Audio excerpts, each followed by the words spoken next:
Before the first victory, there was the world that did not yet know which way it would go.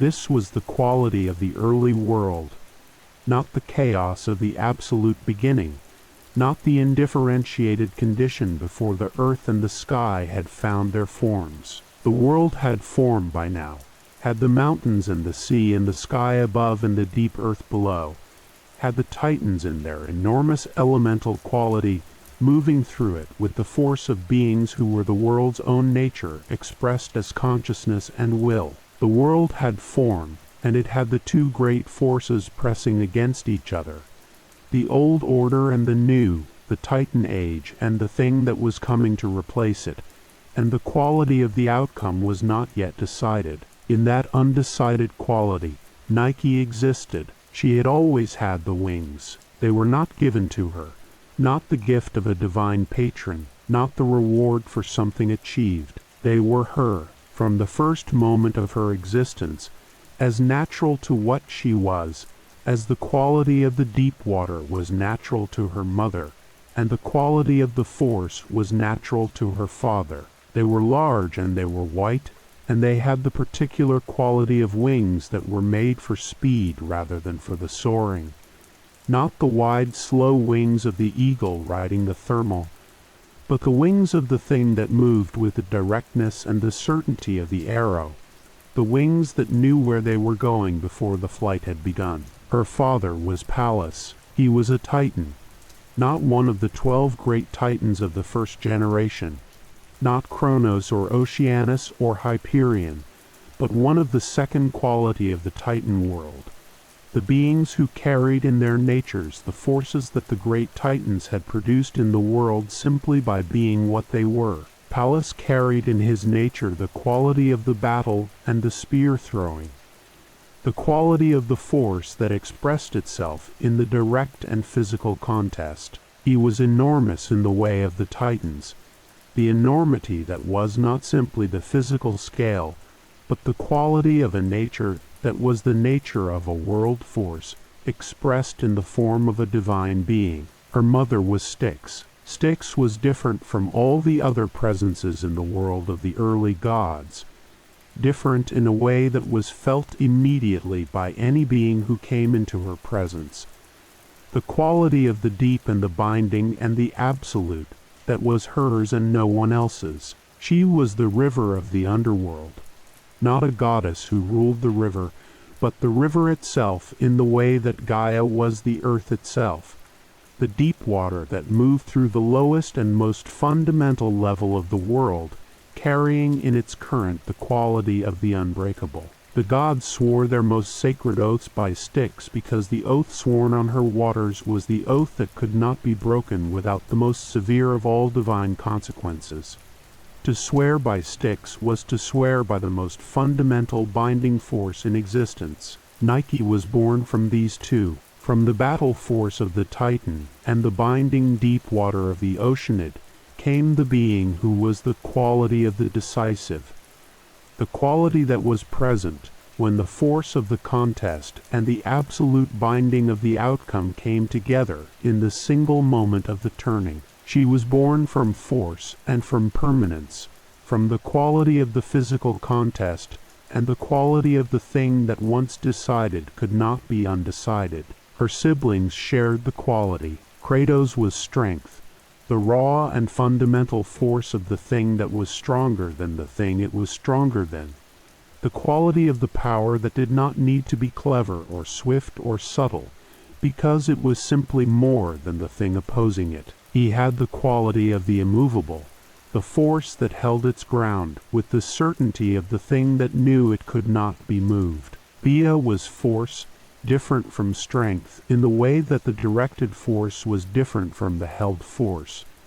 The quality of the power in motion, the force that was moving toward its object with the complete commitment of the thing that had chosen its direction and was not going to change it. Zealous was zeal, the quality of the striving, the force of the committed pursuit, the energy of the being who was entirely directed toward the thing they were directed toward, who brought the full quality of their attention and their effort to the thing they were doing without the reservation of the being who was managing their investment. Nike felt the quality of her siblings as the quality of what she was the completion of. Strength and force and zeal were the qualities that produced the contest, that sustained the effort, that drove the beings in opposition toward the moment of the outcome. She was the outcome. She was the quality of the moment when strength and force and zeal had done what they could do, and the thing that had been in balance tipped in one direction, and the tipping was decisive, and the decisive was her. She felt the world before the Titanomachy with the particular quality of the being, who was the force of the decisive, waiting for the contest that would call her into her fullest expression. The world was full of the tension of the not yet decided. She felt it in the quality of the air, the particular quality of the world in which two enormous forces were approaching their confrontation, the quality of the held breath before the thing that was going to happen happened. She felt it with the sensitivity of her nature, the way a musician felt the quality of the silence before the first note, the way the runner felt the quality of the stillness at the starting line before the movement began. She moved through the early world on her wings. She moved with the quality that was hers, the directness, the certainty, the particular quality of the flight that was not the exploratory flight of the being who was finding their way, but the flight of the being who knew where the decisive moments were, and moved toward them with the full force of the wings that were made for exactly this kind of moving. She moved through the Titan world, and she felt the quality of the tensions and the contests,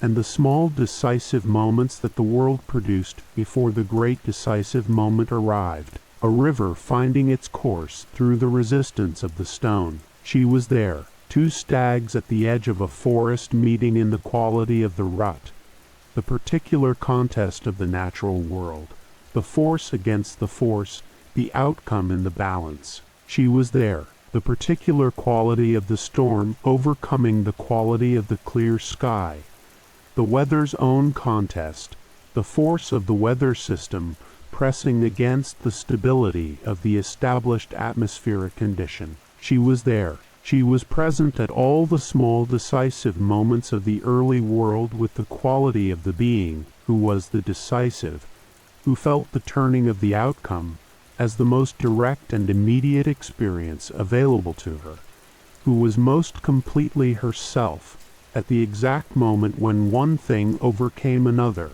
and the balance that had been in balance was balance no longer. She waited for the great contest. She waited with the quality of her wings, not folded, not the stillness of the thing at rest, but the particular quality of the wings of the being who was always ready, always available to the movement that the decisive moment required. She waited in the quality of the world that had not yet produced the thing that would call her into the fullest expression of what she was. The Titanomachy was coming. She felt it approaching the way she felt all decisive things approaching, not with the specific information of the prophecy, not with the detailed foreknowledge of the seer, with the quality of the being whose nature was the decisive, who felt the approach of the large decisive moment, the way the wing felt the quality of the air before the storm, the way the river felt the quality of the drop before the waterfall. Something enormous was going to be decided,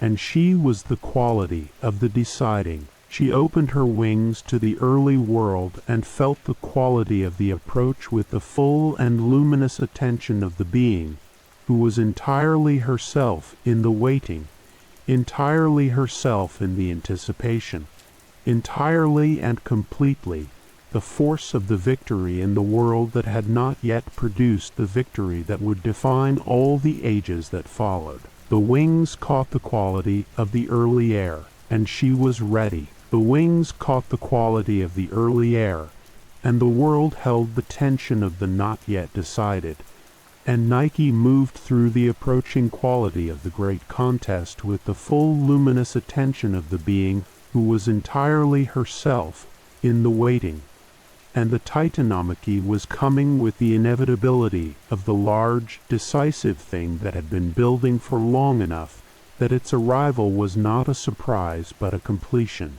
Zeus sent the call. She felt it move through the world with the quality of the thing that required a response. Not a sound exactly, not the thunder that would become his signature in the later ages of the world. The quality of the call in the medium of the divine. The way the most significant communications moved between divine beings. Through the quality of the world itself carrying the intention of the sender. Through the particular shift in the atmosphere of the divine that told those who were sensitive to it that something was being asked, and the asking required an answer. The call was simple in the way that the most important things were simple. He was gathering allies. The Olympians were going to war with the Titans. The beings of the divine world needed to choose their side, not in the sense of the political calculation, not in the sense of the strategic positioning of the beings who were trying to determine which side would win and place themselves accordingly. Choose in the fundamental sense of the expression of their nature, the alignment of what they were, with the force they would stand beside. Styx heard it. She heard it in the deep of the underworld river with the quality of the binding force receiving the call that was also a question. And the question was one that the nature of Styx had always already answered, because the nature of the binding oath was the nature of the thing that could not be on the side of the arbitrary and the fearful and the swallowing, could not stand beside the force that imprisoned what it had produced and called the imprisonment order. She rose from her river. She rose with the quality of the deep water, moving upward toward the surface.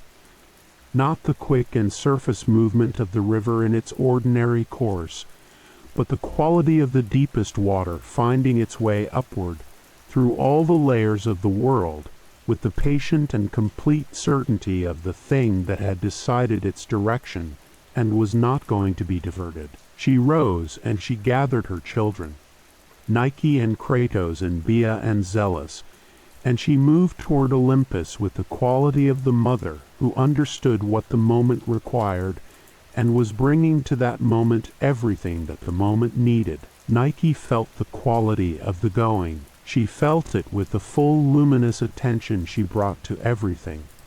The quality of the movement toward the thing that the movement was moving toward.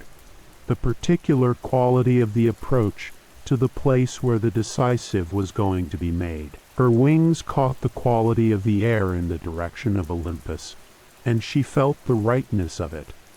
The quality of the being moving toward the expression of their nature, the force of the victory moving toward the contest that would call it into its fullest quality. They arrived at Olympus. Zeus received them with the quality of the divine sovereign receiving the first allies, the particular quality of the king who had sent the call and was now receiving the first response, who was seeing in the arrival of Styx and her children the first expression of what the call would produce. He received them with the full quality of his attention, the complete and serious attention of the being who understood what had arrived and what it meant. Styx stood before him. She stood with the quality of the deep water in the presence of the sky, the particular quality of the two great forces meeting, the water that was the most binding presence in the world, and the sky that was the most powerful. She offered her children to his cause with the quality of the offering that was also the expression of the nature of what was being offered. Strength and force and zeal and victory brought to the side of the king who needed all four in the fullest possible expression. He was moved, not in the performed way of the king, who made the demonstration of being moved for the benefit of the audience, genuinely moved, in the quality of the being who received something that exceeded what he had expected, and felt the exceeding with the honest force of the genuine feeling. He had called for allies. He had received the forces that were the forces of the decisive outcome, brought by the mother who was the most binding presence in the divine world. He honored Styx. He honored her in the most complete way available to the king of the gods.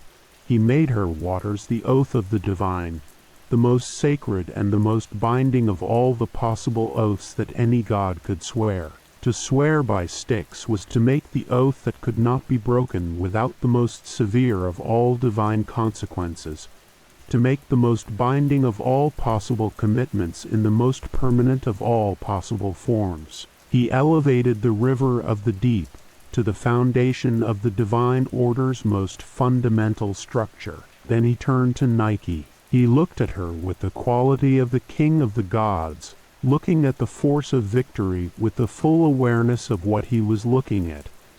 The winged goddess in the quality of her waiting, the wings open and the attention entirely present, the force of the decisive directed toward him with the full and luminous quality of her nature. He looked at her, and he understood what she was. He gave her the place beside his throne, not as a reward in the ordinary sense, not the gift of a king who was pleased with a servant, as the acknowledgement of the quality, the recognition of the king of the gods that the force of victory was not simply a tool to be deployed in the battle, and then put away when the battle was over, but the quality that the sovereign needed always present, the force of the decisive that the king required at his side as long as he was king. She took her place. She took it with the quality of the being arriving at the place that was theirs, not the arrival of the outsider who had been granted entry, not the positioning of the being who had calculated their advantage and moved to claim it. The arrival of the force at the place where the force was most completely itself.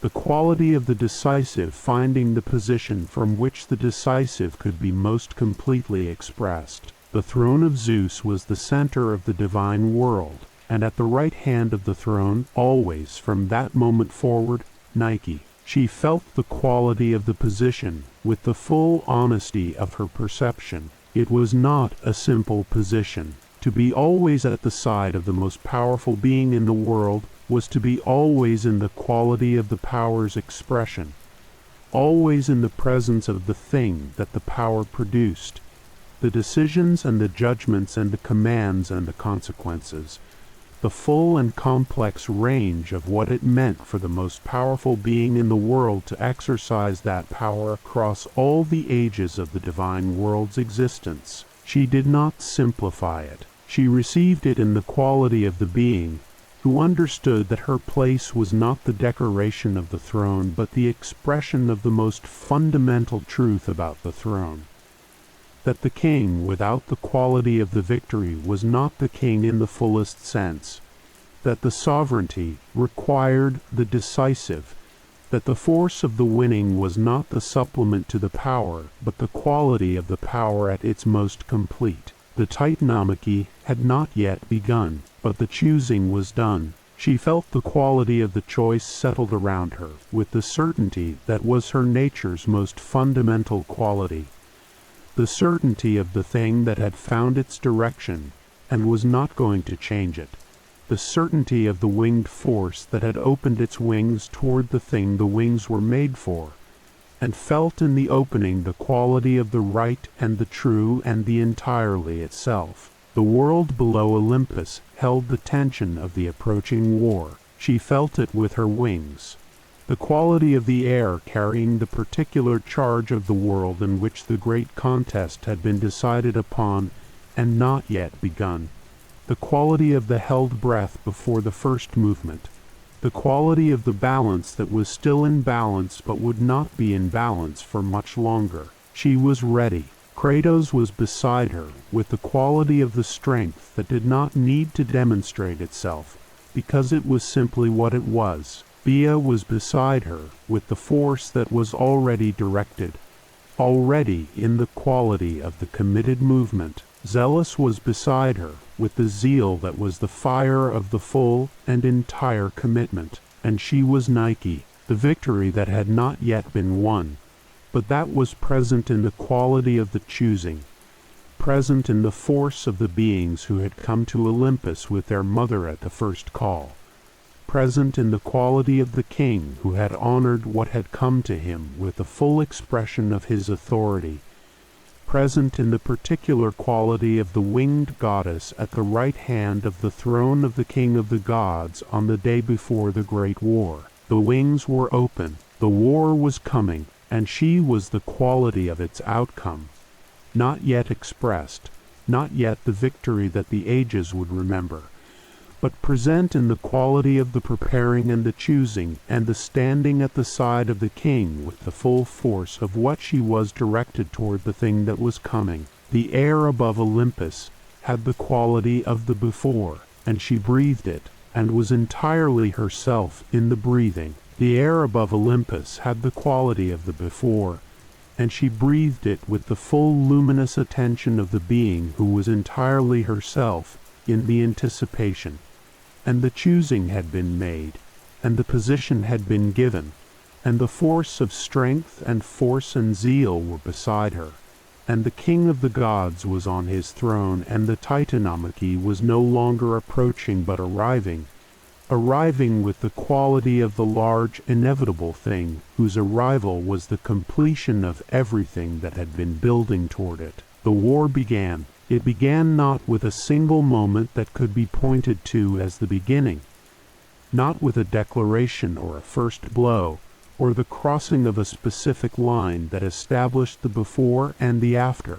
It began the way the largest things began, with the quality of the accumulation of the inevitable finding the form of the actual, the potential becoming the kinetic, the tension that had been building finding its release in the movement of the enormous forces toward each other across the landscape of the early world. She moved with the quality of the wings, finally given the full expression of what they were made for, not the patient waiting of the before, not the quality of the held and the ready, the full and committed flight of the being in the element that was most completely its own.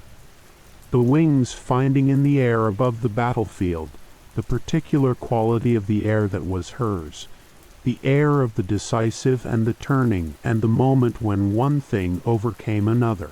The battlefield was the world. The Titanomachy was fought across the full extent of the early world, not in a single location, not in the contained geography of the mortal battle that had its field and its edges and its clear ground of the contest. The Titans moved through the world with the quality of the elemental forces they were, with the force of the mountains and the deep water, and the quality of the enormous things expressing themselves in the violence of the opposition. The Olympians moved through the world with the quality of the new order, the directed and the organized, and the particular quality of the force that was building toward the specific outcome rather than simply expressing the elemental nature. She flew above it all. She flew with the quality of the height that was also the perspective, the winged goddess above the battle with the full quality of her attention directed downward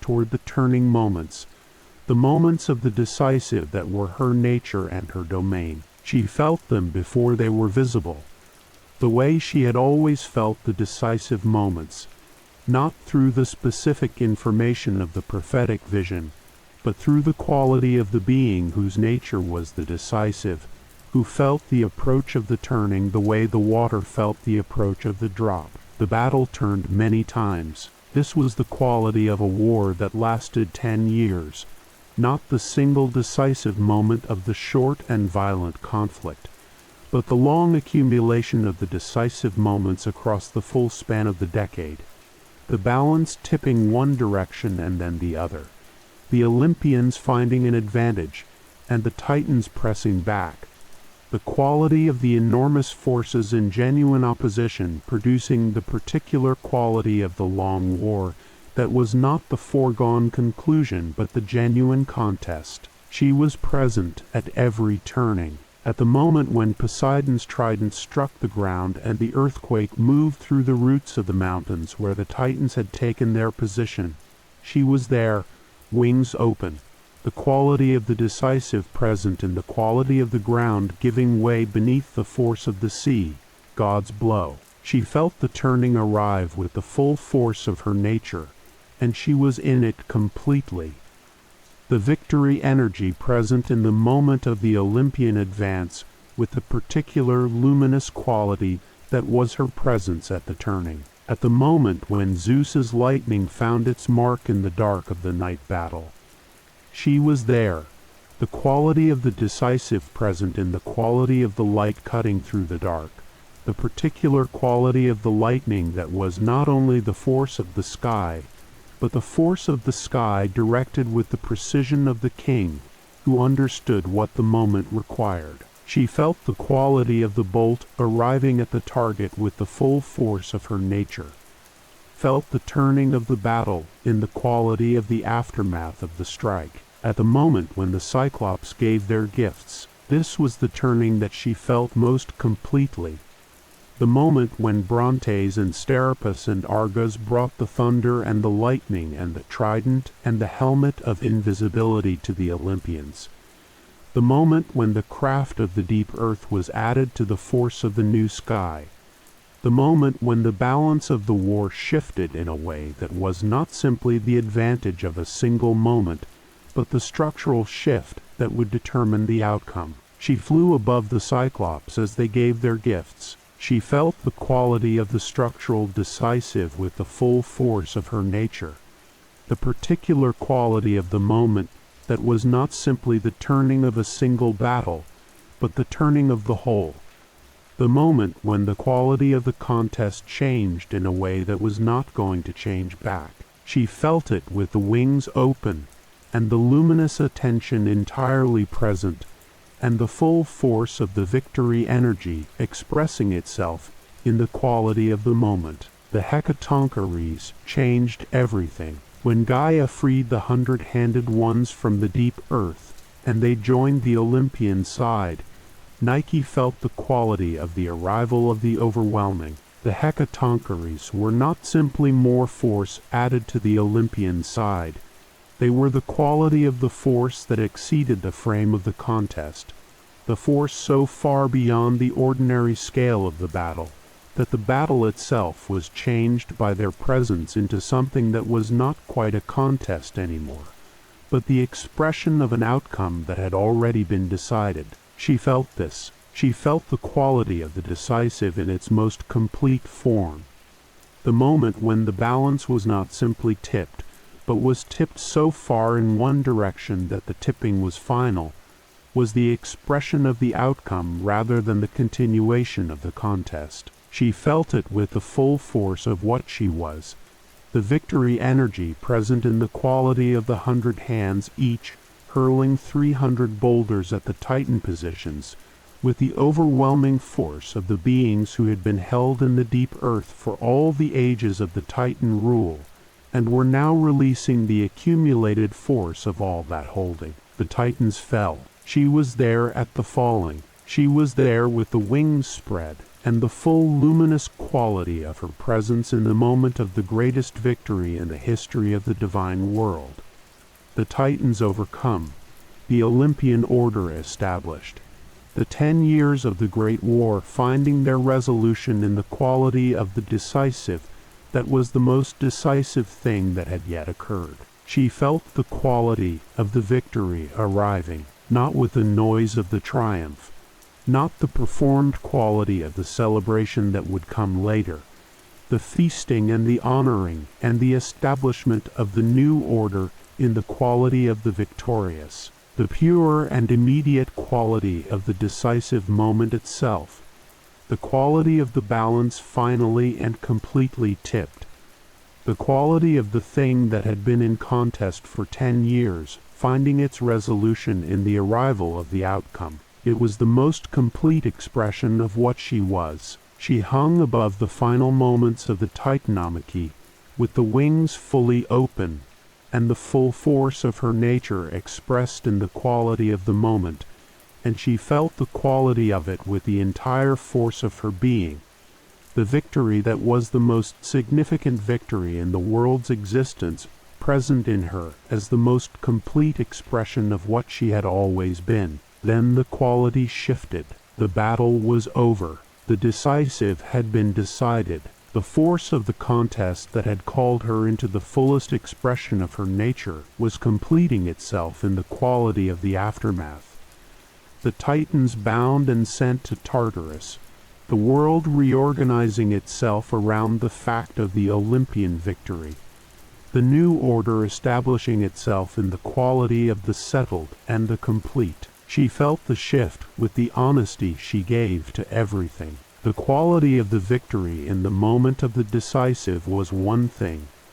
The pure and immediate force of the turning. The luminous quality of the winning as it happened. The wings in the air above the moment of the outcome. The quality of the victory in the aftermath was different.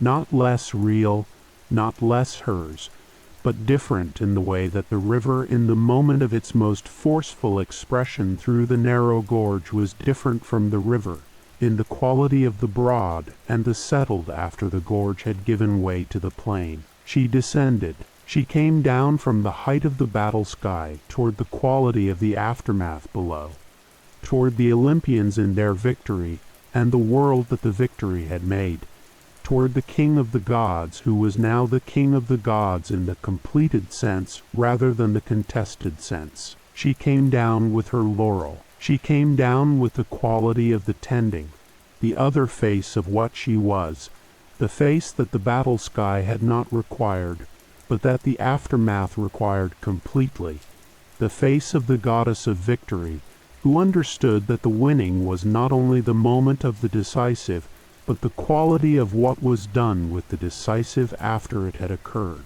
Zeus was before her. She crowned him. She placed the laurel on the head of the king of the gods with the quality of the goddess of victory, performing the most fundamental act of her domain, the acknowledgement of the victory by the being who was the victory, the honoring of the decisive by the force of the decisive in the form of the wreath that said, "This was won. This was real. This was the expression of the force that overcomes." He received it with the quality of the king who understood what was being given, and the world below was the world of the Olympian victory, the new order established, the Titans in the deep, the space above the earth and below the sky, the space of the gods who had won the right to govern it. She stood beside the throne. Her wings settled into the quality of the after, not folded, not the stillness of the resting, but the particular quality of the wings of the being who had expressed their fullest nature, and was now in the quality of the presence rather than the flight, the quality of the always ready that was her most constant condition. The war was over, the victory was real, and she was at the right hand of the king of the gods in the world that the victory had made, entirely herself, entirely in her place,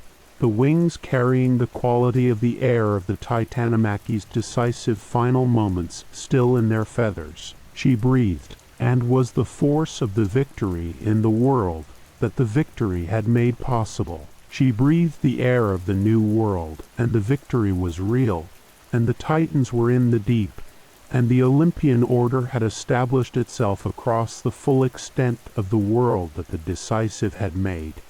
And she stood at the right hand of the king of the gods in the quality of the always ready, the wings carrying the memory of the great battle in their feathers, and the full luminous quality of her nature present in the quality of the position she had been given and had taken. The throne of Zeus was the center of everything, not the center in the simple geographical sense, not the point on a map that was equidistant from all the edges of the world, the center in the sense of the place from which the ordering of the divine world radiated, the place from which the decisions of the king of the gods moved outward through the quality of the divine authority to the full extent of the world that the authority governed. The throne was the center because it was the point at which the power of the divine world was most concentrated, and from which the expressions of that power moved in every direction. She was at its right hand. She had thought, in the early days of the position, that she understood what the position was. She had understood it as the honor the acknowledgment by the king of the gods of what she was and what she had given to the victory of the Titanomachy, the recognition of the force of the decisive by the being who most needed the force of the decisive, and who had chosen the most honest and the most complete way of acknowledging what he needed. She had understood it as the position of the always ready, the force of the victory always present at the side of the king, so that the king never lacked the quality of the decisive in the moments that required it. She had not fully understood what always meant. Always was not the always of the battle, not the always of the great contest, not the always of the Titanomachy, with its 10 years of the turning moments and the decisive battles and the quality of the enormous forces in genuine opposition. Always was the always of the governance, the endless and continuous and often undramatic always of the divine world, going about the business of being the divine world, under the authority of the king of the gods, across all the ages of the Olympian order. She was present for all of it, the councils of the gods, the divine court, assembled in the quality of the deliberative. The gods gathered to address the questions that the governance of the world produced. She stood at the right hand of the throne in the quality of her presence, not participating in the council, not offering the counsel of the wisdom that was Athena's domain, or the justice that was Themis's domain. Present, the force of the decisive present in the quality of the deliberation, the reminder in the form of the winged goddess at the right hand of the throne that the deliberation would eventually arrive at the decisive moment, and the decisive moment would be hers. The judgments of Zeus, the determinations of the king of the gods on the questions that were brought to him for resolution, the questions of the divine world and the mortal world that required the authority of the highest divine being to settle. She was present at each one. The wings carrying the quality of the always ready in the quality of the judgment chamber, the force of the decisive present in the quality of the moment when the king of the gods made the determination that settled the question. She felt the quality of each judgment with her nature's particular sensitivity. Not all judgments were the decisive in the sense she was most completely herself in. Some judgments were the obvious, the questions with answers so clear that the bringing of them to Zeus was the formality of the ratification, rather than the genuine contest of the undecided. She felt these with the honest perception of the being, who understood the difference between the genuine decisive moment and the performed one, who could feel the quality of the real turning against the quality of the predetermined. But some were genuine. Some of the judgments that came before the throne of Zeus had the quality of the true contest. The questions that were genuinely in balance, the cases that had the full quality of the undecided pressing against the authority of the king who would decide them. She felt these with the full force of her nature, felt the quality of the genuine decisive building in the quality of the deliberation, felt the moment of the judgment arrive with the particular luminous quality of the turning she was made for. She was most completely herself in those moments. She turned her attention to the golden form. The mortals had been trying to capture her since the beginning of their tradition of the image, since the first human hand had taken the material of the world and tried to find in it the form that expressed the quality of the winged goddess of victory. She felt the quality of this trying with the particular attention of the being whose nature was being attempted in the medium of the stone and the gold and the bronze. They gave her wings always. The wings were the thing they understood most directly about her. The quality of the swift and the certain, the quality of the movement that was always directed toward the decisive, with the certainty of the thing that knew its destination. They captured the wings in the marble with the quality of the stone trying to hold the quality of the movement. The still material attempting the expression of the kinetic. They gave her the laurel, They understood the laurel too, the crown that was the acknowledgement of the victory, the sacred leaves placed on the head of the one who had won in the quality of the divine honoring of the human achievement. They carved the laurel in the gold and the marble with the quality of the material, trying to hold the quality of the living leaf, the permanent trying to capture the quality of the growing. They gave her the palm branch that was the symbol of the victory in the mortal world, the branch carried by the victor in the quality of the physical expression of the achieved, the living wood in the hand of the one who had done the decisive thing and was now carrying the symbol of the doing. But the form that moved her most was Athena's. Athena Parthenos, the great statue in the temple on the Acropolis, the ivory and gold figure of the goddess of wisdom at her most complete and most regal expression, held in her outstretched palm a small golden Nike. She had felt the quality of this when the mortal craftsman had conceived it, and made it with the skill of the hands directed by the mind of the one who understood what wisdom and victory were to each other. She felt the quality of the relationship expressed in the form. Athena holding Nike, the goddess of wisdom holding the goddess of victory in the quality of the understanding that the two were not separate, that the victory worth having was the victory that wisdom made possible, that the decisive moment that was truly decisive was the decisive moment that had been prepared by the quality of the intelligent and the considered and the genuinely understood. The wisdom did not replace the decisive. It could not crown itself, could not pour its own libation, could not carry its own palm branch in the quality of the acknowledgement. The wisdom needed the victory to be complete. She felt this truth with the quiet quality of the honest perception, the recognition of the relationship between what she was and what Athena was, the two forces that were different, and that were each the completion of the other in the specific way of the things that were made to work together rather than to operate in isolation. She attended to Athena. Their relationship had the quality of the genuine, not the warmth of the personal friendship in the ordinary sense, not the easy comfort of the beings whose natures were similar and who found in each other the recognition of the like, the quality of the genuine respect between the different, the swiftness of the victory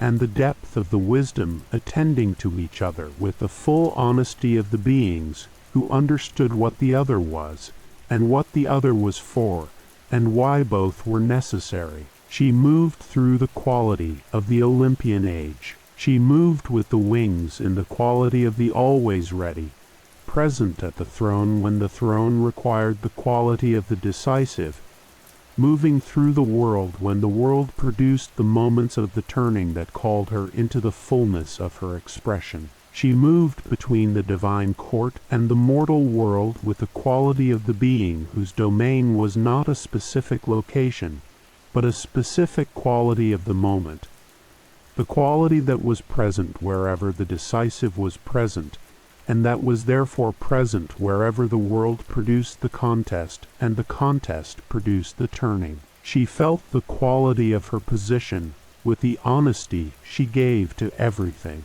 The position beside the throne was the most honored position available in the divine world, short of the throne itself. She held it with the full quality of what she was, with the dignity of the being who understood the honor without being reduced to the honor, who knew that the position was the expression of the quality rather than the source of it, who could have been stripped of the position without being stripped of the nature that had earned the position. The king of the gods was on his throne, and she was at his right hand in the quality of the always ready, the wings carrying the air of all the decisive moments they had moved through, the laurel present in the quality of the hand that had always carried it, the full luminous force of the victory present in the form of the winged goddess, who was the most constant and the most specific of all the honors the king of the gods had given to the forces that had made his victory possible. The divine court moved around her, the gods in their various natures expressing themselves in the quality of the Olympian age. Poseidon with the deep force of the sea, Athena with a particular quality of the wisdom directed, Hermes with the quality of the movement between states, Aphrodite with the force of the beautiful and the desired. She felt them all with the quality of the being who was always present at the center of the divine world. The particular awareness of the goddess at the right hand of the throne, who attended to the full quality of the court with the wings always open, and the full luminous attention always present. Then the mortal world called her. She felt it in the quality of the air, the particular quality of the world below the mountain, producing the moments of the decisive in the lives of the small and swift and extraordinary beings who lived on the surface of the earth and contested with each other, and with the world itself, in the quality of the mortal striving. She felt the contests. She felt them with the full force of her nature, the races and the battles and the moments when the mortal being overcame the thing that was in their way, and she felt the quality of the decisive in each one, the turning that was the expression of what she was in the form of the mortal contest. She opened her wings. The throne was behind her, and the mortal world was below, and the wings caught the quality of the air between the divine and the human, in the quality of the always ready, finding the direction of the next decisive moment. She moved. She moved with the wings in the quality of the directed flight, and the mortal world was below, and the divine court was behind her, and the full luminous force of her nature was finding its expression in the movement toward the quality of the decisive wherever the decisive was occurring. And the world below was full of the contests and the turnings and the particular quality of the moment when one thing overcame another. She descended into the quality of the thinking, not physically.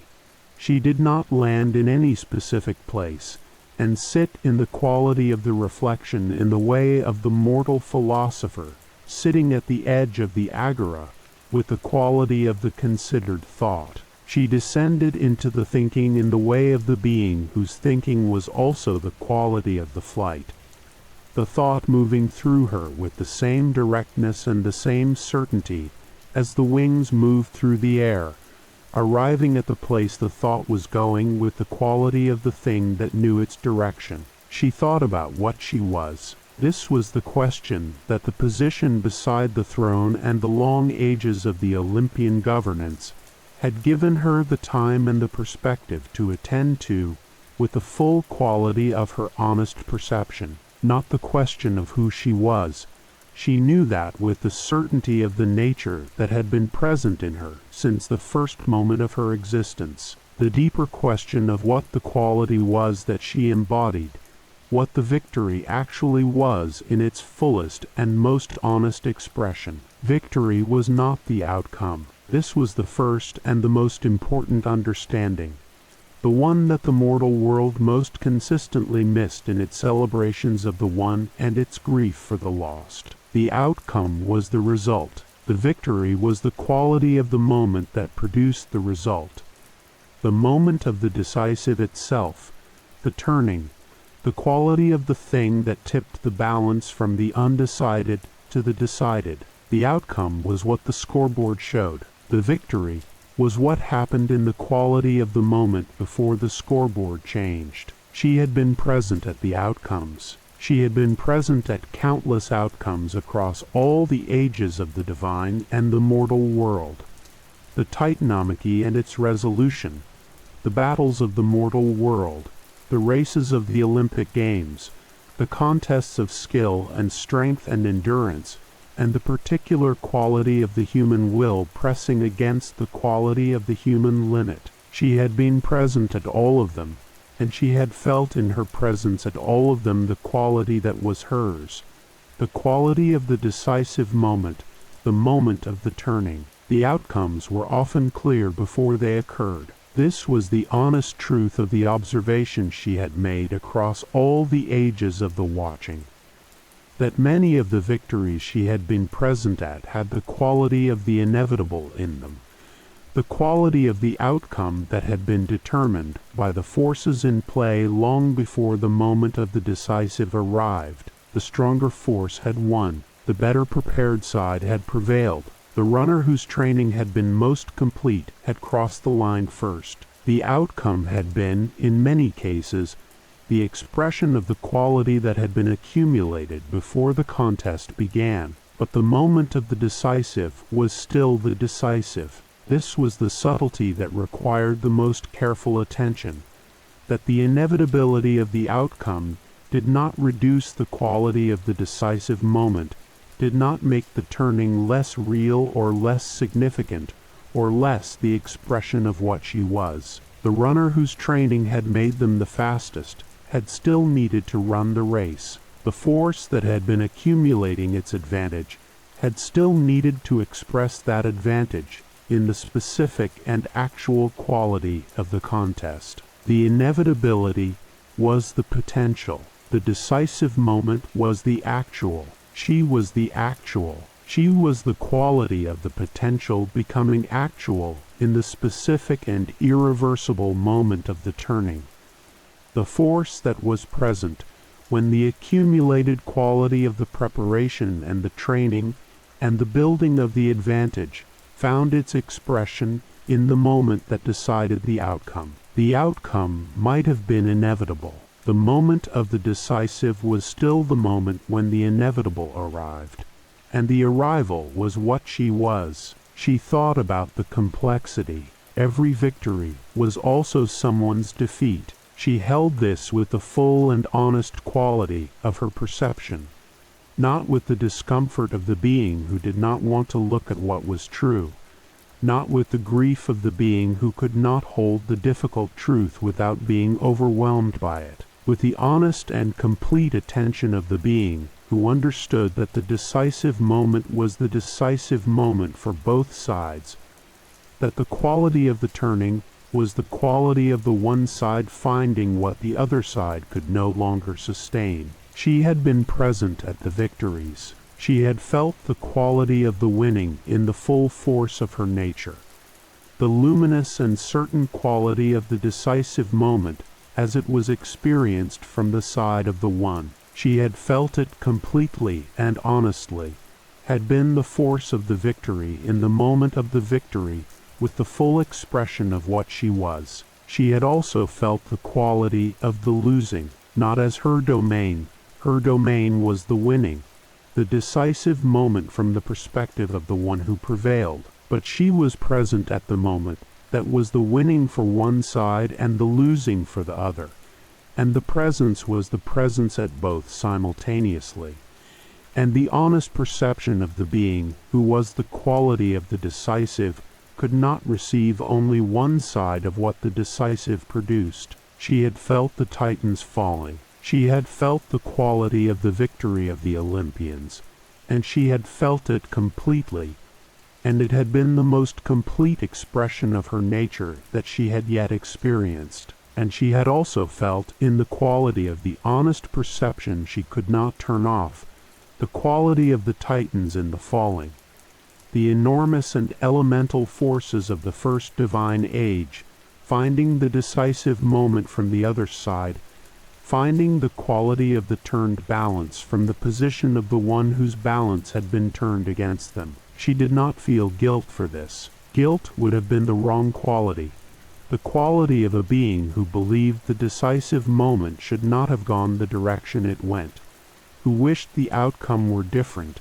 who experienced their own nature as a wrong done to the ones who lost. She was the victory. The Olympians had won. The quality of the decisive had expressed itself in the direction that it had expressed itself, and she was the expression of that direction. But she held the full truth of it. The full truth was that the decisive moment was the moment of the full reality for both sides, the moment of the most complete presence for the one who won, and the moment of the most complete loss for the one who did not. She held both realities in the quality of the honest perception, the way the light held both the illuminated and the shadow, the way the balance held both sides of the scale. She thought about the mortal victories. The mortal victories had a quality that the divine victories did not have.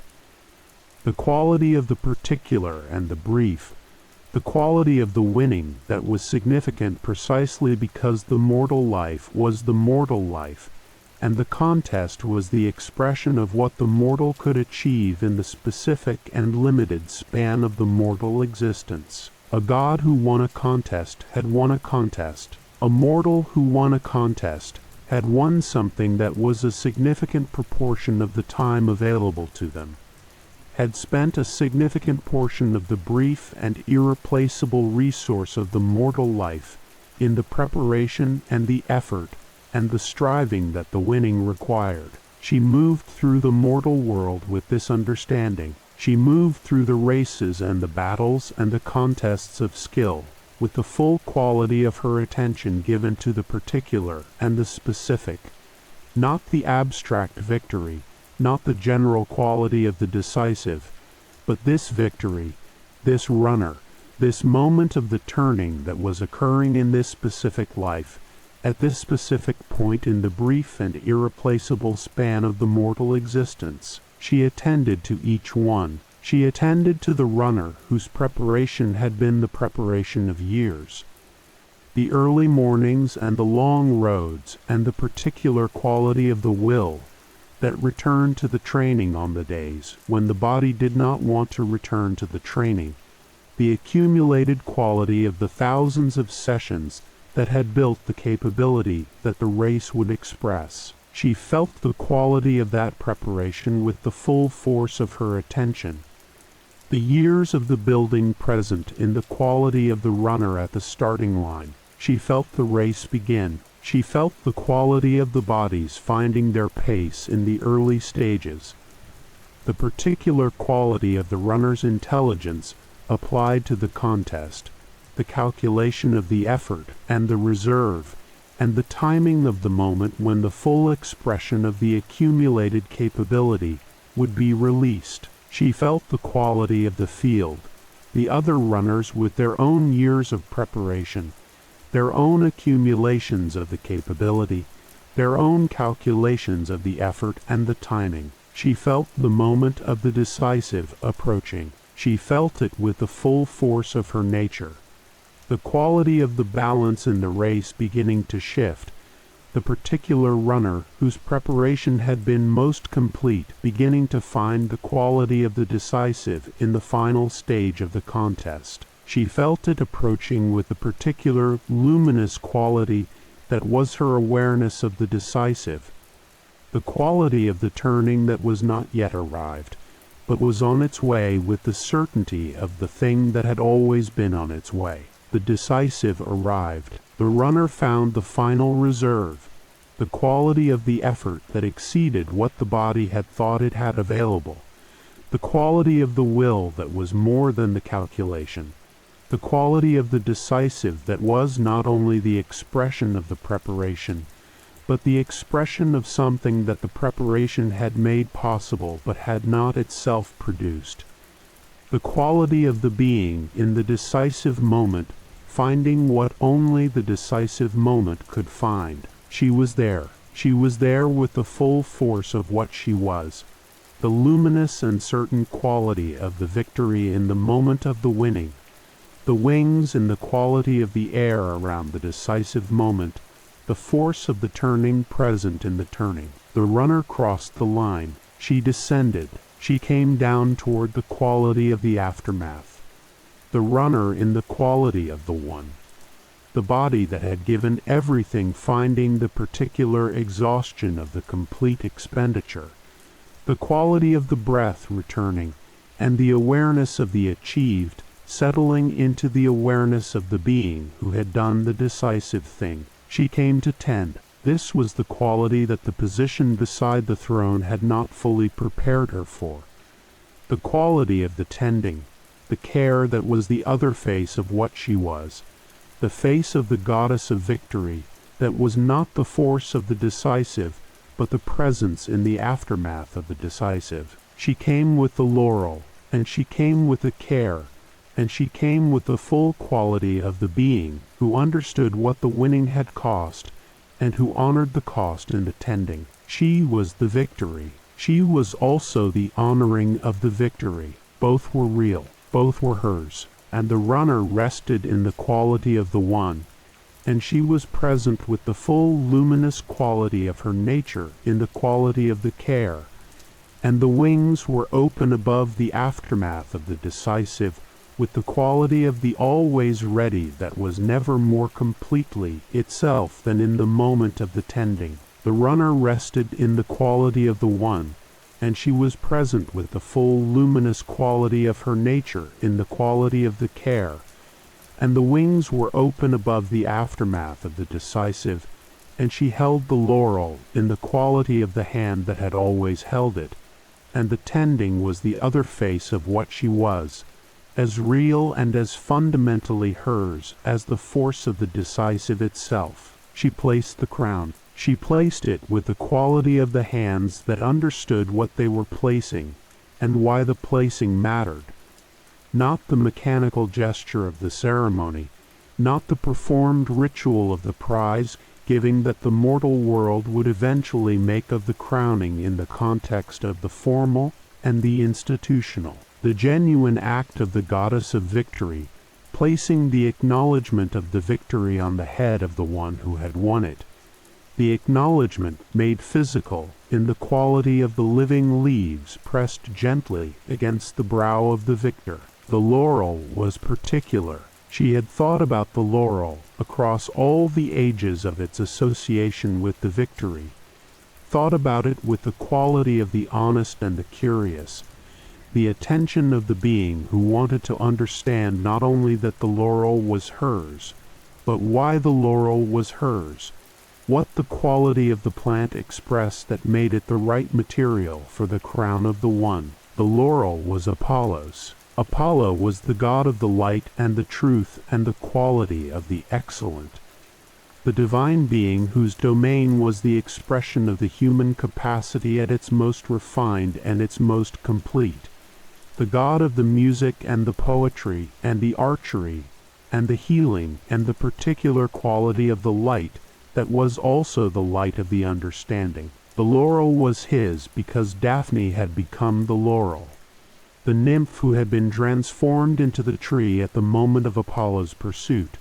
the transformation that was both the ending of the chase and the permanent expression of the quality of the thing that had been pursued. She thought about this. The crown of the victory was made from the tree that was the expression of the quality of the excellent and the pursued, the quality of the thing that was worth the pursuing, the quality of the achievement that was the achievement because it had required the full expenditure of the striving to approach it. The laurel was the right material for the crown of the victory because the victory was the moment when the pursuing arrived at the quality it had been pursuing, when the striving found the thing it had been striving toward. She placed the laurel with this understanding. She placed it with the full quality of the meaning of the placing, the acknowledgement that the victory was real, that the decisive moment had occurred, that the quality of the preparation and the effort and the decisive moment itself deserved the acknowledgement in the form of the living material that was the expression of the excellent and the pursued. She poured the libation. The libation was different from the crown in the quality of what it was. The crown was the acknowledgement of the victor, the placing of the honor on the head of the one who had won. The libation was the acknowledgement of the divine, the pouring of the sacred liquid in the quality of the offering to the forces that had been present in the victory, the acknowledgement that the decisive moment was not purely the production of the mortal effort, but was the expression of something larger than the mortal, something that the mortal effort had made possible, but had not itself entirely produced. She poured it with the quality of the genuine, not the performed gesture of the ceremony that had lost its understanding of why the ceremony was being performed. The genuine quality of the acknowledgement, the goddess of victory, pouring the libation in the acknowledgement of the quality that she herself embodied. The force of the decisive acknowledging that the decisive was not only the expression of the mortal preparation, but the expression of the divine quality that was present in the decisive moment. She held the palm branch. The palm was the symbol of the victory in the mortal world. The branch that the victor carried in the quality of the physical expression of the one. The living wood in the hand of the one who had done the decisive thing. She held it with the quality of the being who understood what it was. Not the symbol of the one in the simple sense of the marker of the outcome, the expression of the living quality of the victory. The palm branch that was still growing, still alive, still carrying in its substance the quality of the living force that was the quality of the victory as a living thing rather than a dead result. She tended the body. This was the least celebrated and the most intimate of all the qualities of her tending. The care for the physical condition of the one who had spent themselves in the decisive moment.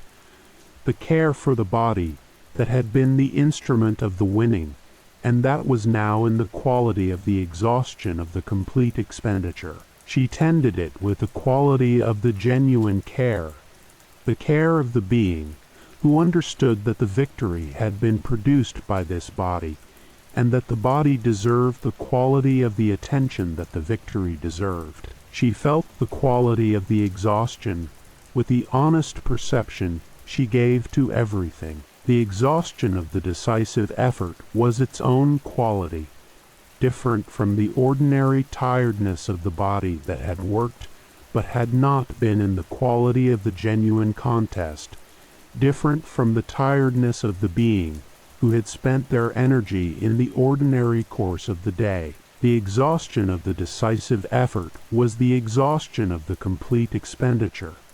The quality of the body that had given everything it had to give in the service of the thing it was striving for, and had found in the giving that everything was exactly the right amount to give. She honored this exhaustion. She honored it with the same quality she brought to the crowning and the libation. The full and honest quality of the being who understood what the exhaustion was the expression of, and who attended to it with the respect that the expression deserved. The exhaustion was not the opposite of the victory. It was the evidence of the victory, the proof that the decisive moment had been the decisive moment of the genuine effort, rather than the decisive moment of the easy win. She thought about the ones who had not won. She thought about them in the quality of the honest and the complete, the beings who had been in the contest with the full force of their preparation and their effort and their striving, and who had arrived at the decisive moment from the other side, who had felt the quality of the turning from the position of the one whose turning had gone against them. She thought about them with the full force of her honest perception. They had been in the contest. This was the quality that deserved the acknowledgement,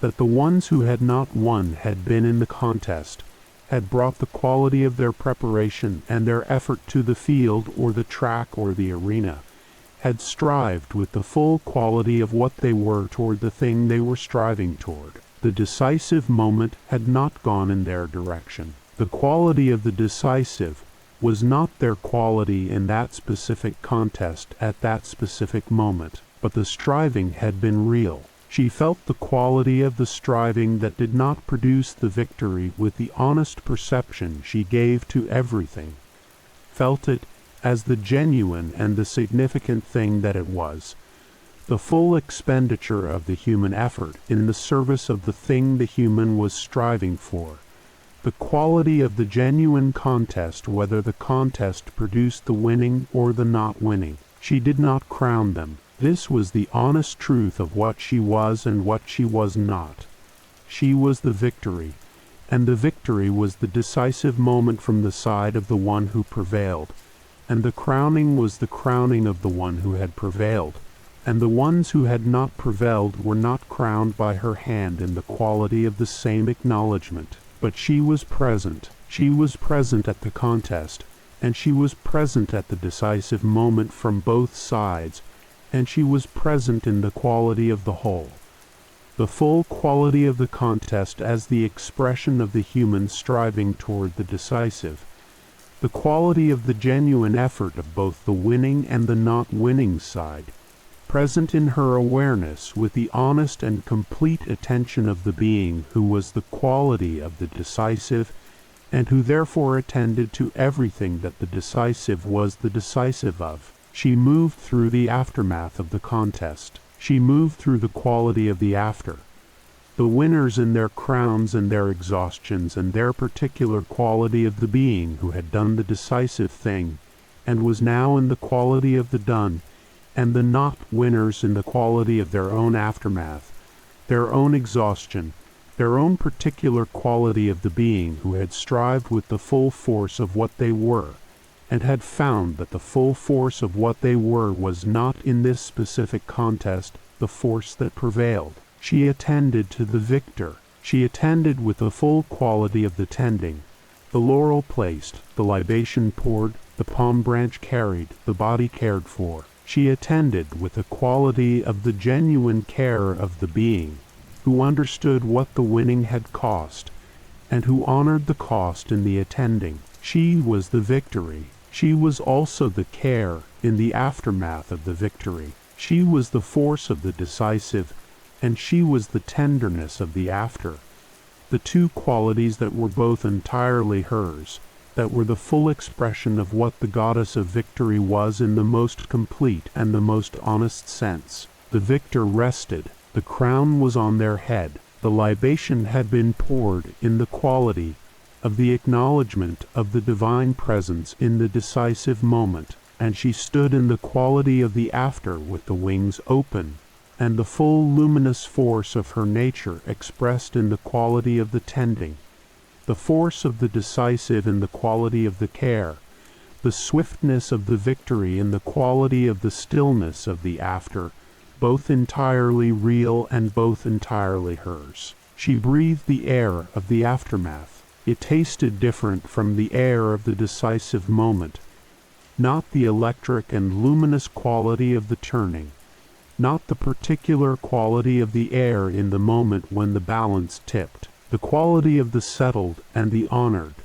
the quality of the air after the decisive had been decided, and the deciding had been acknowledged, and the one who had won was resting in the quality of the rest that the winning had earned. She felt the quality of the palm branch in her hand, still living, still carrying the green and vital quality of the thing that grew, the living symbol of the living victory, the branch that was not the dead material of the monument, but the living expression of the quality that the victory was, when it was most completely itself. She held it with the full quality of the hand that had always held it, and the victor rested in their crown, and the world around them had the quality of the after, the particular warmth and stillness of the world in the quality of the completed, the quality of the thing that had been striven for, and had been achieved, and was now present in the world in the quality of the real and the permanent.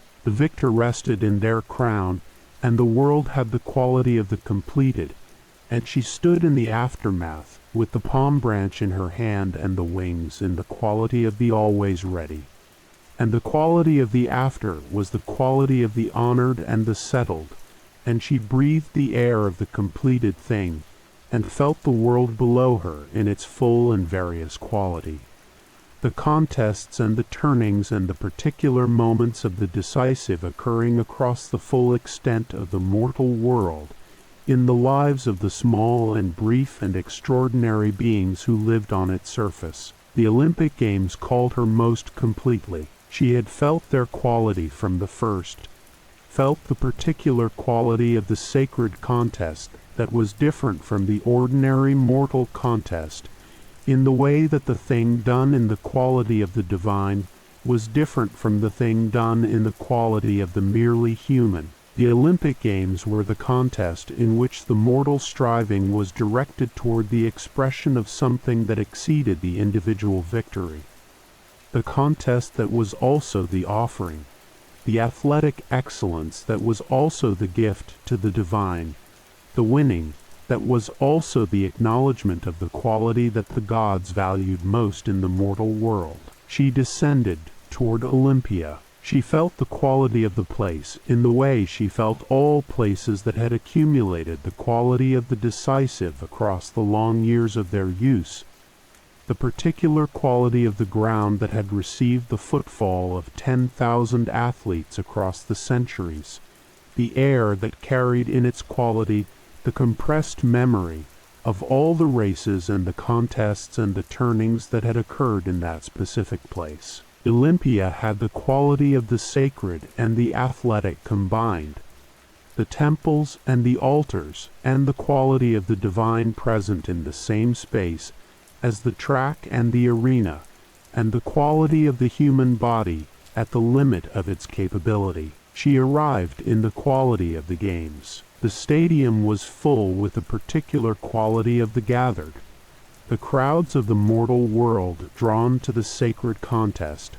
the quality of the many present in the witnessing of the few who would contest. She moved through the quality of the crowd with her wings in the quality of the present but not visible, not the divine manifestation that imposed itself on the mortal scene, not the quality of the divine presence that demanded the attention of the human, the quality of the presence that was felt rather than seen, the winged goddess in the air above the games with the full force of her nature directed toward the quality of the contest. She felt the athletes. She felt them in the quality of the starting line with the full honesty of her perception.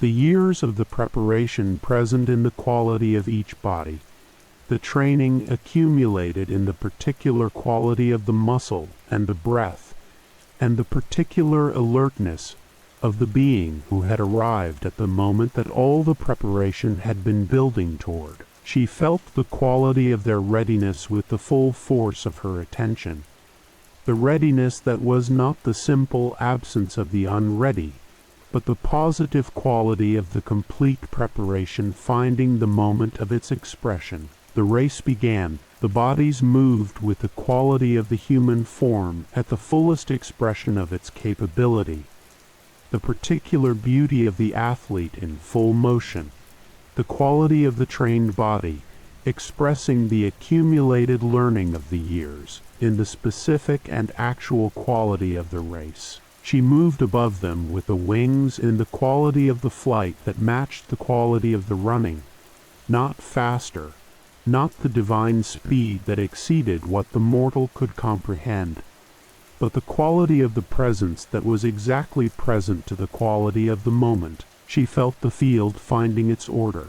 In the early stages of the race, the field had the quality of the potential still open, the outcome not yet decided, the decisive moment not yet arrived, the quality of the many still present as the many rather than the few who would prevail. She felt the quality of each runner with the honest perception of the being whose nature was the decisive, felt the quality of the preparation in each body, felt the particular quality of the effort each was giving, felt the quality of the reserve each carried against the demands of the later stages. She felt the race develop. The middle stages had the quality of the testing, the point in the contest where the preparation met the actual demand of the actual contest, and the gap between what the preparation had built and what the contest required became visible in the quality of the running. She felt the field beginning to differentiate,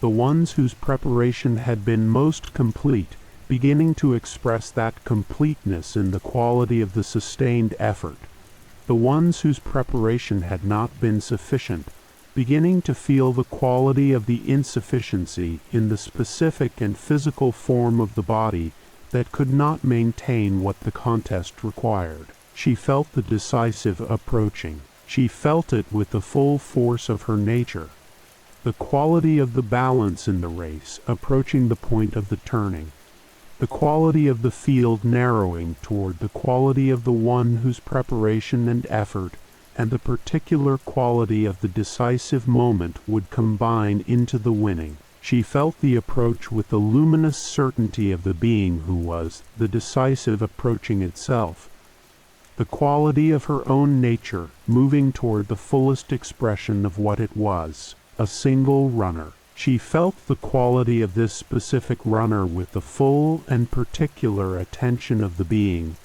who understood that the victory was not the abstract quality of the one, but the specific and individual quality of the one who won it. This runner, this specific mortal with the specific years of preparation, and the specific quality of effort, and the specific life that had produced the specific being, who was now in the final stage of the race with the decisive moment approaching. She descended closer. She descended to the quality of the presence that was most directly present to the moment. The wings above the runner in the quality of the flight that was the expression of her attendance at the decisive, the full force of her nature directed toward this specific moment in this specific life. The runner found the reserve. She felt it arrive with the full luminous force of what she was, the quality of the final effort, finding the thing that the final effort found only in the decisive moment, the reserve that was not in the body in the ordinary sense, but was in the quality of the will that the decisive moment called into expression. The legs that had been at the limit finding something beyond the limit in the quality of the moment that required something beyond the limit, the particular quality of the human striving at its most complete, the expression of the will that was more than the calculation, more than the training, more than anything that had been built in the years of the preparation. The decisive arrived. She was there with the full force of what she was, the wings fully open, the luminous quality of the victory present in the quality of the moment of the turning, the force of the decisive expressing itself in the specific and irreversible quality of the one runner finding what the other runners could not find in the same moment of the same race. The line was crossed. She felt the quality of the victory in the fullness of the expression, the particular quality of the mortal victory that was most completely the mortal victory. The human being who had spent the years of the preparation and the effort in the service of this moment, and who had found in this moment the quality that the preparation and the effort had built toward. She descended to the victor. She came to them in the quality of the after, the body in the exhaustion of the complete expenditure, the breath returning with the particular quality of the breath that returned after the full giving. She came with the laurel and the palm and the quality of the tending that was the other face of what she was. She placed the crown on the Olympian victor. She placed it with the full quality of the understanding that this crown was the most significant of all the mortal crownings. Not because the race was the most significant of all the mortal contests in the simple sense of the scale or the stakes, but because the quality of the sacred contest at Olympia was the quality of the mortal striving directed toward the divine acknowledgement, the athletic excellence offered as the gift to the gods and received by the gods in the quality of the genuine and the valued. She felt the quality of the mortal world watching. She felt the crowd in the quality of the witness, the many who had come to the sacred contest as the witnesses of the excellence, who were present at the decisive moment in the quality of the received rather than the experienced. She felt the quality of the witnessing with the honest perception of the being who understood what the witness was for, the witness as the acknowledgement of the excellence, the presence of the many in the quality of the received that made the excellence real in the world beyond the individual experience of the one who had achieved it. The victory was real because it was witnessed. She held this understanding in the quality of the honest and the complete, the understanding that the decisive moment needed the witness to be fully itself, that the victory that occurred in the absence of the witness had the quality of the real in the individual experience, but lacked the quality of the real in the world, that the witness was the condition of the victory becoming the thing that the world held, rather than only the thing that the individual had experienced. She was the witness. She was the most complete of all the witnesses, the goddess of the victory present at the decisive moment as the divine acknowledgement of the decisive moment, the force of the winning present in the winning as the confirmation that the winning was real. She moved through the games. She moved through the wrestling and the discus and the long jump and the pancration, the full range of the human athletic expression in the quality of the sacred contest, and she was present at each decisive moment with the full force of her nature, the luminous quality of the victory present in each turning of each contest. The games continued through their days. She was there for all of them.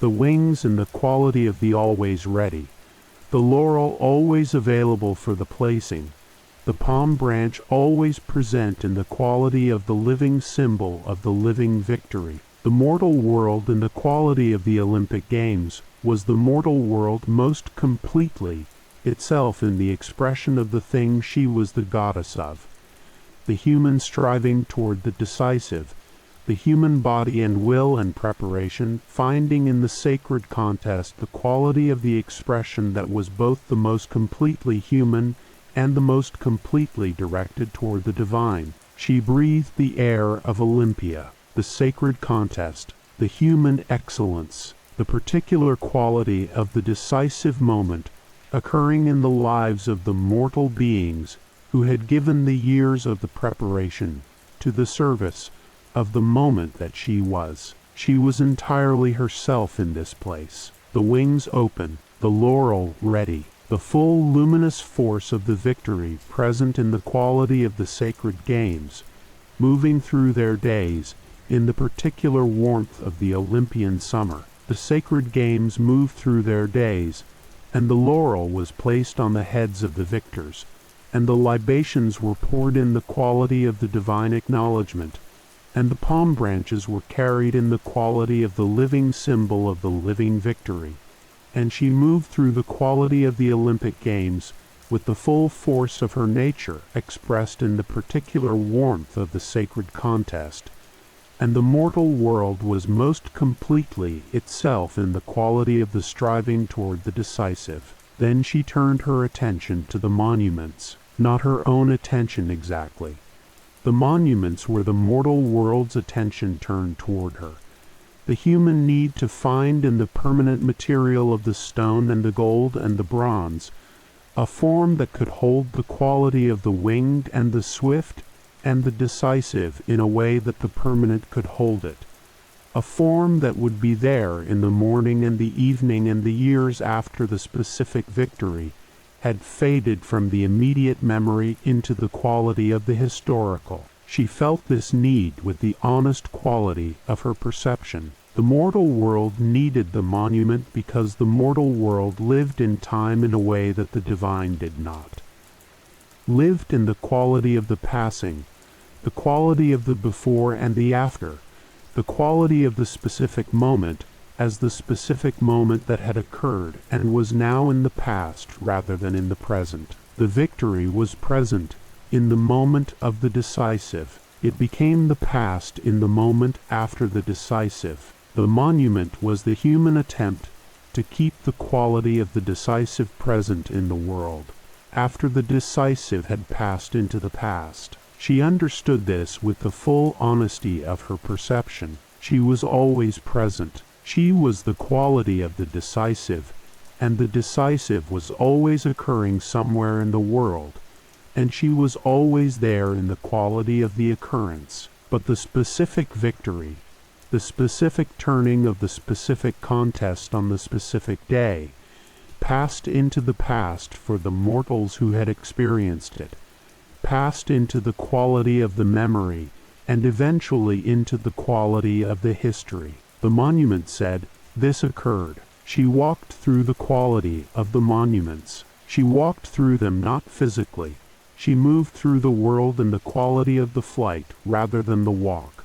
The wings her mode of movement rather than the feet. She moved through them in the quality of her attention, attending to each one with the full force of the honest perception. She felt the Nike of Samothrace first. She had felt it in the making, had felt the quality of the mortal craftsman attending to the marble with the full force of the skill directed toward the specific problem of how to put her into stone, how to capture the quality of the winged and the swift in the medium of the immovable and the dense. The problem was genuinely difficult. She was the quality of the movement, and the marble was the quality of the still, and the capturing of the movement in the still was the most demanding of all the demands that the sculptural art placed on the hands, and the understanding of the one who was trying to make the capturing. The craftsman had found something. She felt the quality of what he had found with the full force of her honest attention.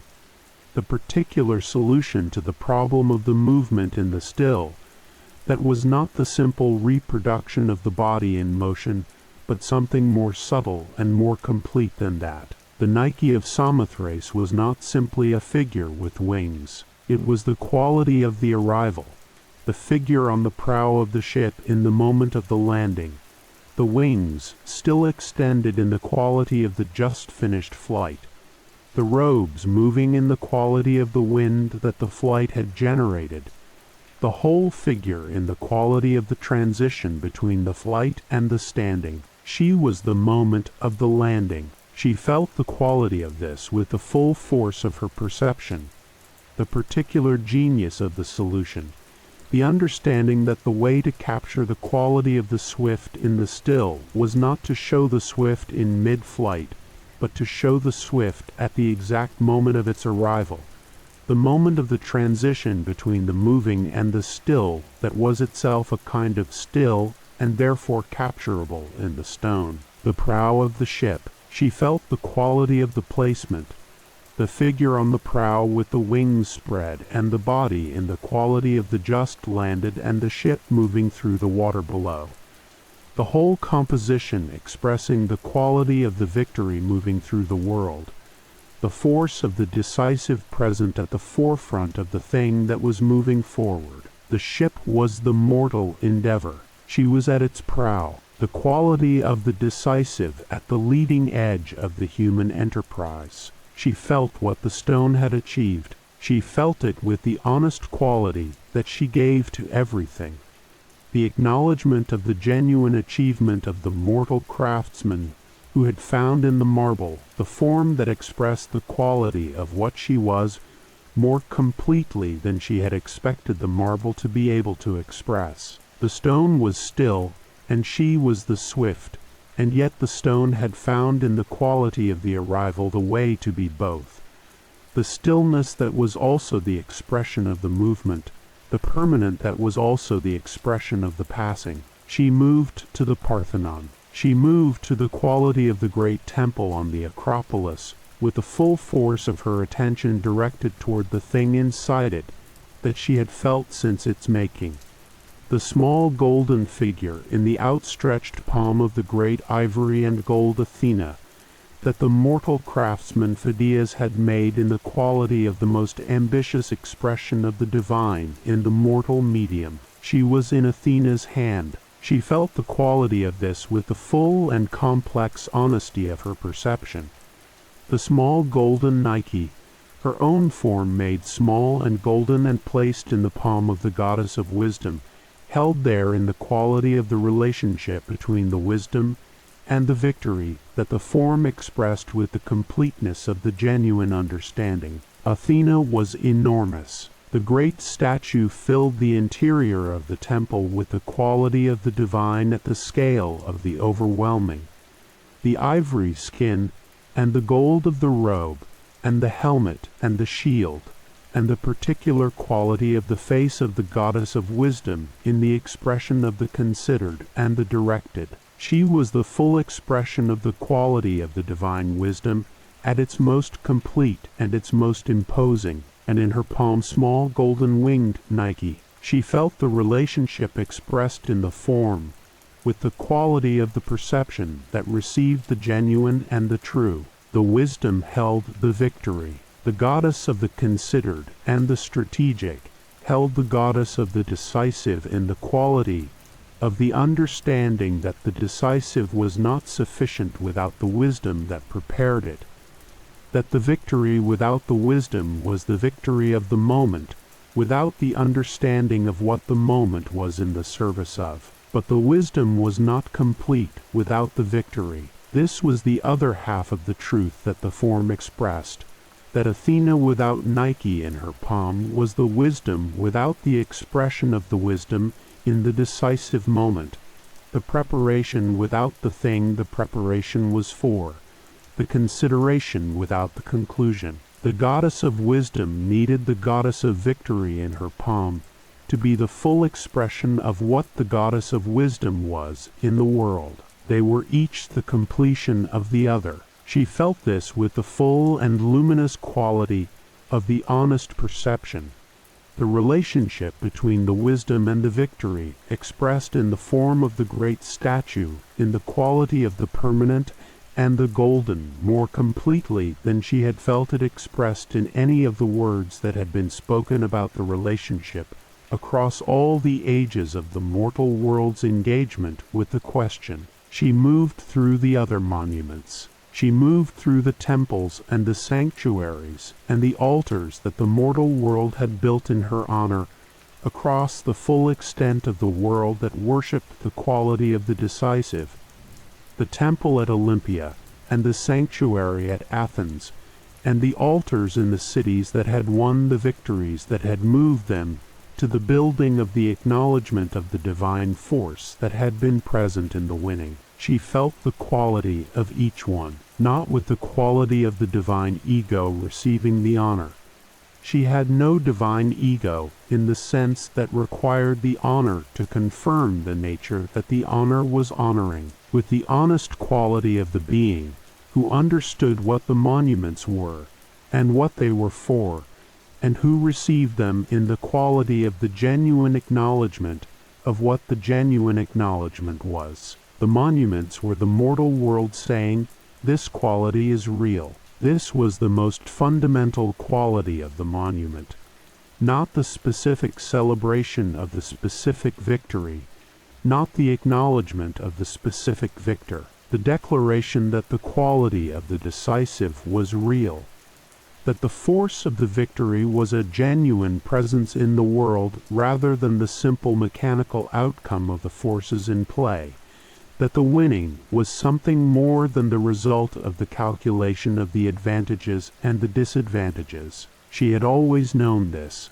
but the monument said it in the permanent material of the stone and the gold, said it in a way that the mortal world could see and touch and return to across the years of the specific victories passing into the historical, said it in a form that outlasted the specific victor and the specific contest, and remained in the world as the declaration that the quality was real, and the force was genuine, and the decisive moment was the moment of the divine presence in the human striving. She stood before the Nike of Samothrace in the quality of the attending. She stood before the great winged figure on the prow, the marble arrival, the stone wings, the robes in the quality of the wind that the flight had generated, the whole figure in the quality of the just landed and the still moving, and the particular quality of the transition between the flight and the standing. She felt the quality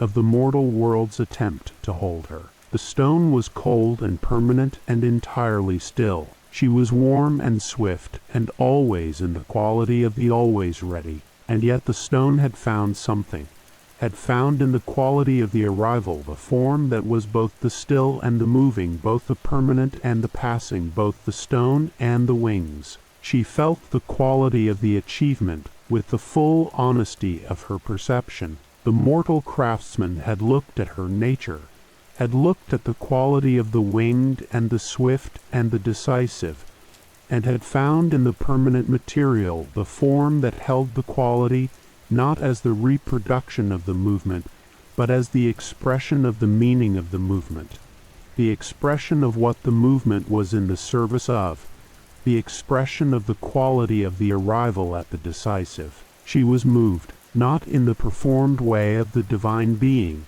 who made the demonstration of being moved, genuinely moved, in the quality of the being who received something that exceeded what they had expected. The mortal world, finding in the stone the form that said something true about the quality of what she was, finding in the permanent the expression of the passing that was also the permanent truth about the passing. The monuments said, "She was here. She was here at the decisive moments of the mortal world, across all the ages of the mortal world's existence. She was here at the races and the battles, and the contests of skill, and the moments when the human being overcame the thing that was in their way. She was here with the laurel and the palm, and the quality of the tending. She was here at the prow of the ship, and in the palm of the wisdom, and at the right hand of the throne, and above the sacred games in the quality of the always present and the always ready. She was here. The stone said so. The gold said so. The particular quality of the winged figure on the prow with the robes in the quality of the wind that the flight had generated said so in the most complete and the most permanent form that the mortal world had found for the saying. She opened her wings. She opened them in the quality of the always ready, the wings that were the most immediate and the most complete expression of what she was, the wings that were hers from the first moment of her existence, and that were the most honest and the most permanent of all the things that the monuments had tried to capture. The stone wings were still. Hers were open, and she moved away from the monuments in the quality of the flight, the swift and the certain and the directed, moving through the world toward the quality of the decisive wherever the decisive was occurring, leaving behind her the permanent stone and the permanent gold, and the particular quality of the mortal world's attempt to hold in the still material the quality of the thing that was always moving. The monuments would remain. She would remain too, not in the stone, not in the gold, but in the quality of the decisive itself, in the force of the turning that was her most fundamental nature, and that occurred wherever the world produced the contest and the contest produced the moment and the moment produced the one who overcame. She was the overcoming. She was always the overcoming, and because she was always the overcoming, she was always moving. The world never ceased producing the moment that called for her nature. Somewhere a contest was beginning. Somewhere a contest was ending. Somewhere the balance between two possibilities was holding in perfect uncertainty, waiting for the instant when one path would become real and the other would become memory. The decisive was never absent from the world, and because it was never absent, neither was she. She moved through the evening of the world. The day was turning toward its quiet conclusion. The brightness that had illuminated the contests of the hours before was softening into gold. Shadows lengthened across the hills and the valleys and the shores. The heat of the afternoon eased from the stones. The wind moved more gently across the fields. The birds that had spent the day in motion were returning to their resting places among the branches. Below her, the victories of the day were settling into themselves. The runner who had crossed the line first no longer ran. The race existed now as memory and breath and the lingering warmth in tired muscles. The soldier who had survived the battle sat beside a fading fire and listened to the quiet that followed the noise. The craftsperson who had completed the work that had demanded their patience stood back from it at last and saw the thing finished before them. The decisive moments had passed. The outcomes had become real. The striving had become achievement. And yet she remained, not because the contest continued, but because the meaning of the contest remained in the hearts of those who had lived through it. Victory was never only the instant of the turning. It was also the settling that followed. It was the understanding that the thing once uncertain had become certain, It was the quiet recognition that the effort had reached its destination. She understood this completely. She had understood it from the first moment of her existence, though there had been no victories yet for her to attend. She had understood it when she stood beside her mother Styx in the age before the Great War. She had understood it when she answered the call of Zeus and crossed into the future that awaited the Olympians. She had understood it above the battlefields of the Titanomachy, as the old order gave way to the new. She had understood it beside the throne of Olympus. She had understood it in the laurel crown resting upon the head of the victor. She had understood it in the marble wings of Samothrace. The meaning was always the same. The decisive mattered because something had been attempted. The victory mattered because something had been risked. She never forgot the cost. This was why her presence carried tenderness within it. Many believed victory was only brightness. Many believed it was only celebration and triumph and acclaim. But she knew better. She had watched the runner push beyond exhaustion. She had watched the sailor endure the storm. She had watched the builder continue when the work seemed impossible. She had watched the warrior stand when fear said to flee. She knew what victory required from those who sought it. She knew the effort hidden beneath the achievement, and because she knew, she honored both. The world grew quieter.